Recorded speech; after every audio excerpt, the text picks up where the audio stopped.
Hi, this is Darren and this is Tip Tap Game Clash. On one of our previous episodes we spoke about gaming on Chrome OS devices, that's Chromebooks, Chromeboxes and even Chromebits. We've got 4 new titles for you to check out, so we're going to crack on with the videos now.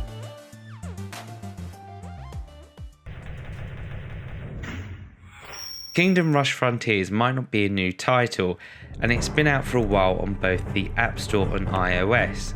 However, the main difference is that this is the web-based version, and that means that if you've got an old Chrome device, such as the Asus Chromebit that doesn't support the Google Play Store, you're still able to play this kind of game. As with most tower defense games, the objective is straightforward. Build towers, destroy enemies, and make sure you don't lose any lives. At the end of each round, you are rewarded with victory points. These can then be used to upgrade towers. One thing to note with Kingdom Rush Frontiers using a web-based browser is that it doesn't seem to save your progress. That means it can be quite frustrating if you're jumping back into the game. If you have a couple of hours to spare, or on a Sunday afternoon where you just want to play something casual, Kingdom Rush certainly ticks those boxes. With a variety of levels and a lasting challenge, it's certainly one to put down on a recommendation list. If you've not had the opportunity to play a tower defense type game before, fear not, they're very straightforward. You're given a number of towers at your disposal that costs a certain amount of money. Money is generated automatically, so you don't have to really worry about that. But working out which tower defeats which enemies is the crucial part to success. And as the waves increase, the enemies become harder, at which point you will then need to look at upgrading your towers. Most tower defense games work in a similar fashion to resource management titles, and Kingdom Rush Frontiers makes no exception to that rule. Being web-based, free, and supporting all Chrome OS devices, this is our first recommendation of today.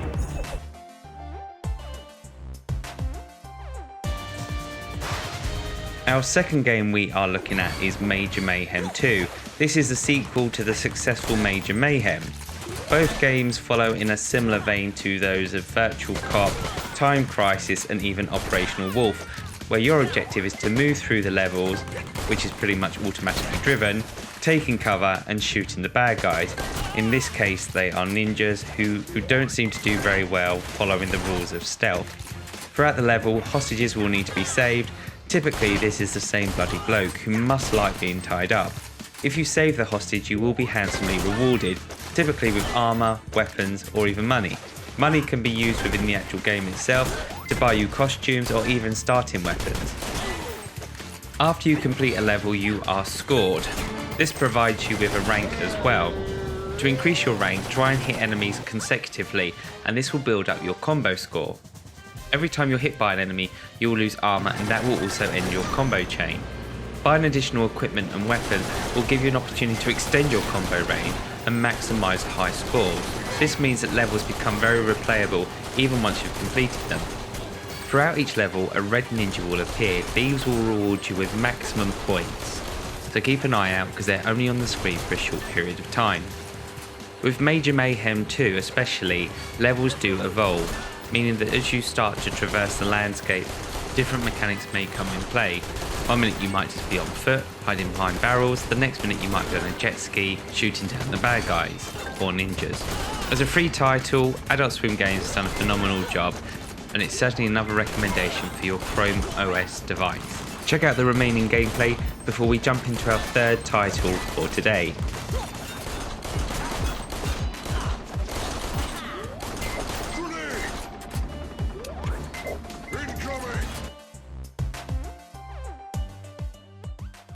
Riptide GP has been out for a while now and it pretty much graces every device out there. While not technically a free title, it is always heavily discounted on the Android Play Store. What Riptide GP does really well, it offers you an arcade-based racer, but instead of using cars, you're racing around a track on jet skis. Throughout each track there are a number of points where you can perform a number of stunts. Stunts then charge up your boost or nitro bar, that then gives you a speed advantage when used. Riptide GP takes full advantage of a controller if you have one lying around that you want to use. I use my Nintendo Switch Pro controller, it works flawlessly and seems to be the best way to enjoy races in general. Syncing this with your Chromebook or Chromebox is straightforward. Just connect up to your Bluetooth and you should be away in a matter of minutes. When comparing Riptide GP with its counterparts on other platforms, it's apparent that the Android Play Store version has been scaled down somewhat. But the developers have had a core goal, which is to ensure that the frame rate is consistent and so that sense of speed is present throughout each race. Tracks are filled with a number of hazards as well, which you need to navigate around. Hitting any of them will obviously slow you down, so it's important that you master each of the tracks carefully. Revisiting tracks will reward you also, and that gives you an opportunity to beat your previous times. Comparisons to the likes of Wipeout, Wave Race, and even Trickstar Racing that was on the PS2 and Dreamcast certainly seems to be apparent, but that's not a bad thing. Riptide GP is able to hold its own when compared to these titles. With plenty of visual trickery going on, it's certainly going to be eye candy in the visual department. With water smears, visual blurring, lighting, explosions, pretty much everything going on. It's one of the more standout titles in the Android Play Store, and it also seems to run great on both Chromebooks and Chromeboxes.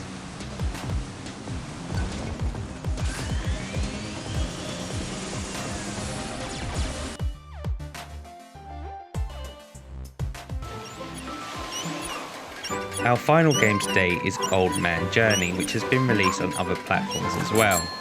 It's a unique take for a puzzle game. Your objective is to guide our old man through a number of environments.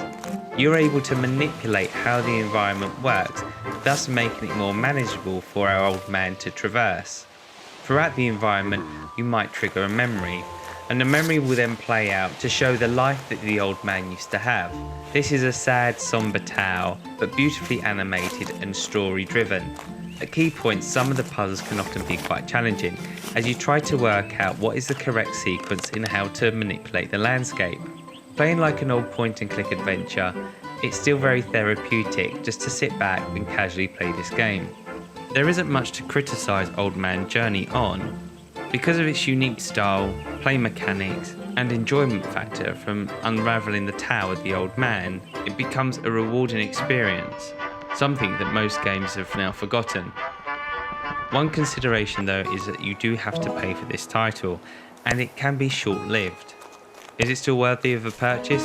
Well, for me, yes. But if you would consider yourself normally a first-person shooter or something more frantic, then this might not be the best game for you to play. But the benefits of having the Android Play Store on Chrome OS does mean that you can experiment with a number of titles which are normally free of charge. Check out our remaining footage of the Old Man Journey. Thanks for watching, and if you like what you've seen, give us a thumbs up and subscribe to our channel. Thanks again, this was Darren, and this is Tip Tap Game Clash.